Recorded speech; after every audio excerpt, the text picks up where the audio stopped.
Hello, I'm Neil Sean and I'm here at the Theatre Royal in Drury Lane in the heart of London, and welcome to our latest short feature. Now, we can't really even scratch the surface of the history of this wonderful theatre because it goes back way too many decades, but what we can tell you is some of my favourite things that have happened over those decades.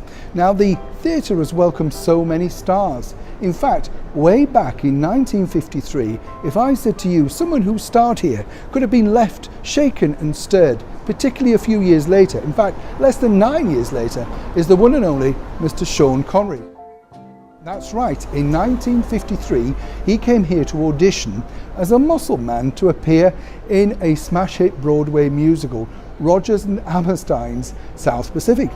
Now, he got the part, but apparently when he got the part, the first thing he said to the director was, "Yeah, that's great, how much is it?" Of course, Sean, being a canny Scot, really only cared about the money.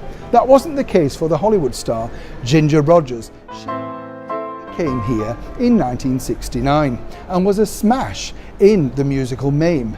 But for her, she couldn't quite believe the turnout of all the stars that came, and there were so many. Roger Moore appeared here just to pay homage. He said that he loved Ginger Rogers and all those movies and couldn't quite wait. Now, for me here, 42nd Street, which is currently showing at the Theatre Royal in Drury Lane, has a very special place because I came to see not the original, but the original with the legend that is Mr. Frankie Vaughan. Oh, that's right, give me the moonlight himself. He was starring in the show around about 30 years ago, and I was lucky enough to meet him where he told me so many inside stories about working with so many of his favourite variety stars, and more importantly, Marilyn Monroe in Hollywood for Let's Make Love.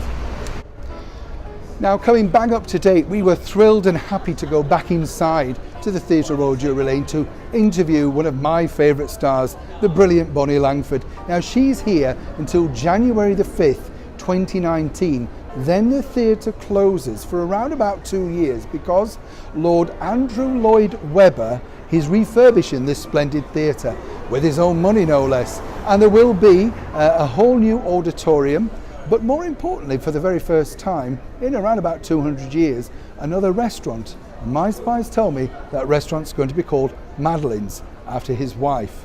Andrew says he loves this theatre as much as he loves all of them, but the one he cherishes the most, naturally, is the world famous London Palladium.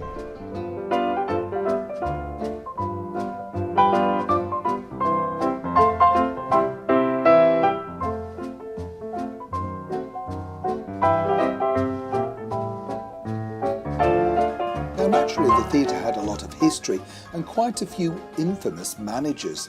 Arthur Collins from 1897 was very infamous, serving over 21 years as the manager. And if you go into the foyer of the theatre, you can actually see his plaque up there. It used to be a telephone booth too, so it's a lot of history around that particular area. But he was clever because not only did he know the value of publicity, but he would stand outside the theatre every night to meet and greet all of his customers, making sure that he looked impeccable. He also put on a play in the early 1900s called The Whip, and that included real trains on stage, and not only that, horses too, so he knew that people would want to come along and see what it was all about. Another great managing director was Sir Alfred Butt, who spent $150,000, this is in around 1922, to put the theatre looking exactly how we kind of know it looks today. But there's another restoration on its way thanks to LW Theatres. That is Lord Andrew Lloyd Webber to you and me.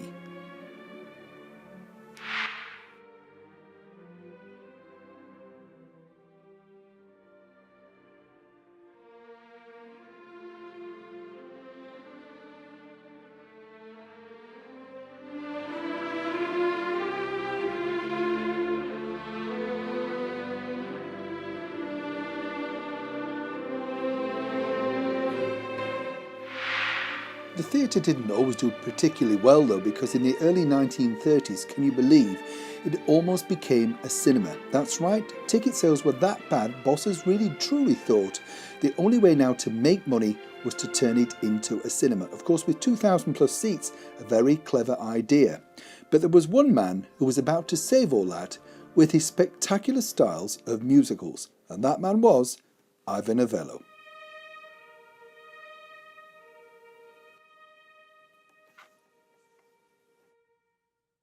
Novello was born David Ivor Davies on the 15th of January 1893 in Cardiff.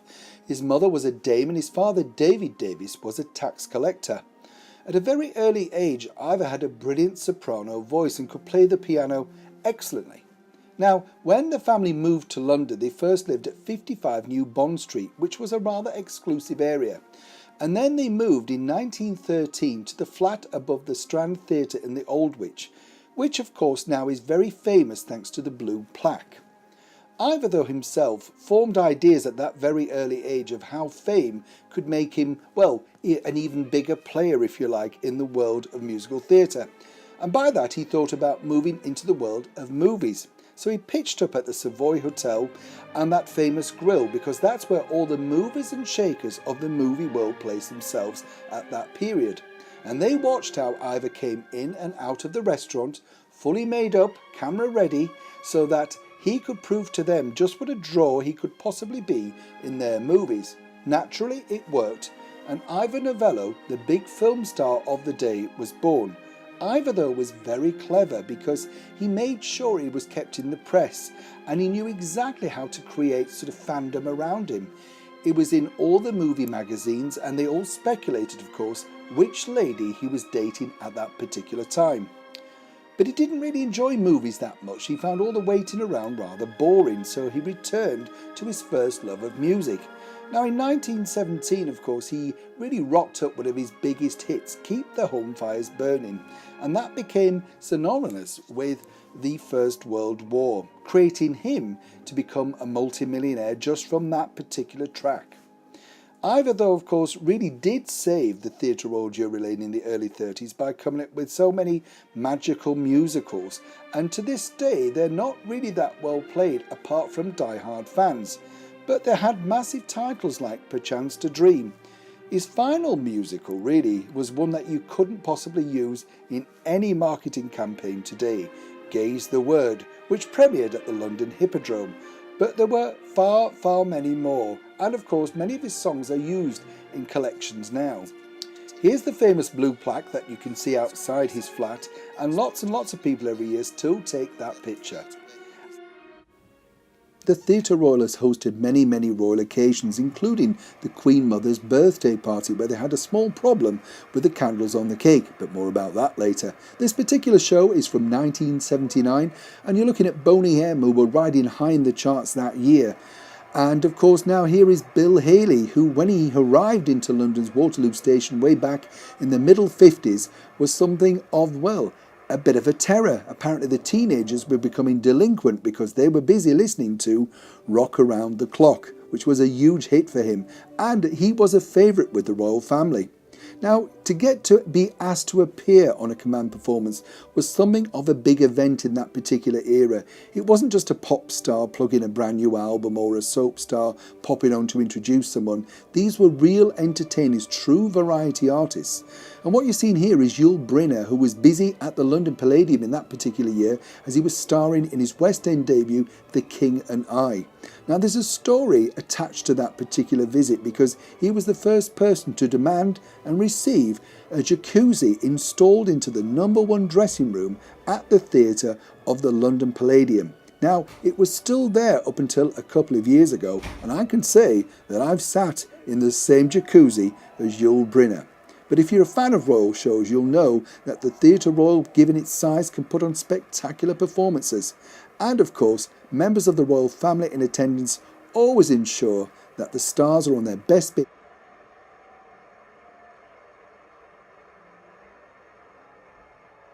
It is Mad Dogs and Englishmen. Now here is a true star of West End theatre and Broadway, let's not forget, the one and only, the late Noel Coward. Now if you go into the foyer of the Theatre Royal Drury Lane, you will see this wonderful statue which was unveiled by Her Majesty the Queen Mother, simply because she said they were great friends and she simply loved attending his opening nights and private parties. She said everybody should have a little bit of the wit of Coward in their lives. It is a wonderful statue set in his usual pose, of course, as everybody remembers him. But the theatre itself was also chosen because it was the home of two mega hits for him. Way back in 1931, he had a huge smash with Cavalcade. Then he was back after the war with Pacific 1860, and that was in 1946. Let's not forget, of course, that this was Noel Coward who also created the wonderful propaganda film In Which We Served. Now, he wrote it, starred in it, produced it and directed it, and the Queen Mother thought this was great for morale, hence the reason a lifelong friendship carried on.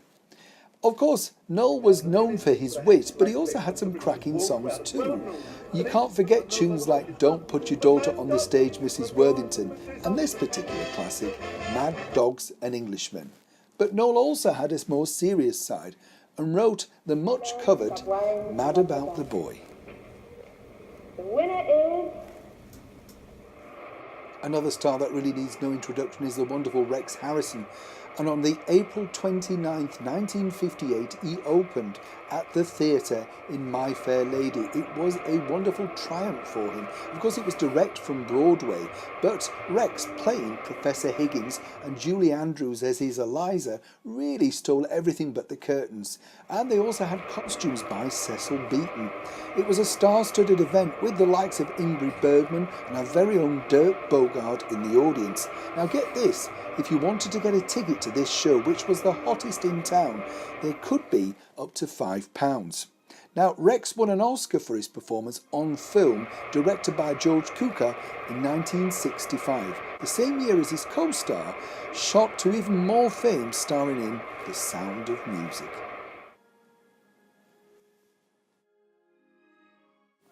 Another great star really that needs no introduction is the one and only Dorothy Squires. Now the thing about Dorothy is she was considered to be quite a feisty character. Probably best known today for marrying the Saint star Sir Roger Moore. But back in the 40s, 50s and 60s she was a huge star. But in the early 70s things had taken a downward spiral. So what happened was Dorothy decided to stage a comeback. Firstly, with a spectacular concert at the London Palladium, and then here at the Theatre Royal Drury Lane, where she really wowed the crowds and proved to a lot of theatre bosses who didn't want to hire her that she was still a massive draw. The concerts themselves resulted in a best-selling album which is much sought after today. Now Dorothy could be quite fiery and certainly litigious, but the one thing about Dorothy is simply this: Miss Squires was a star, and sadly her star doesn't seem to shine as brightly today, but perhaps someone somewhere may simply rediscover what a unique talent she was. I'm glad you've enjoyed this film all about the Theatre Royal Drury Lane, and thanks for watching. As ever, if you want to know more or get in touch, simply see the little signs on the bottom of the screen. Until next time when we tell you another theatre gem, I'll see you soon.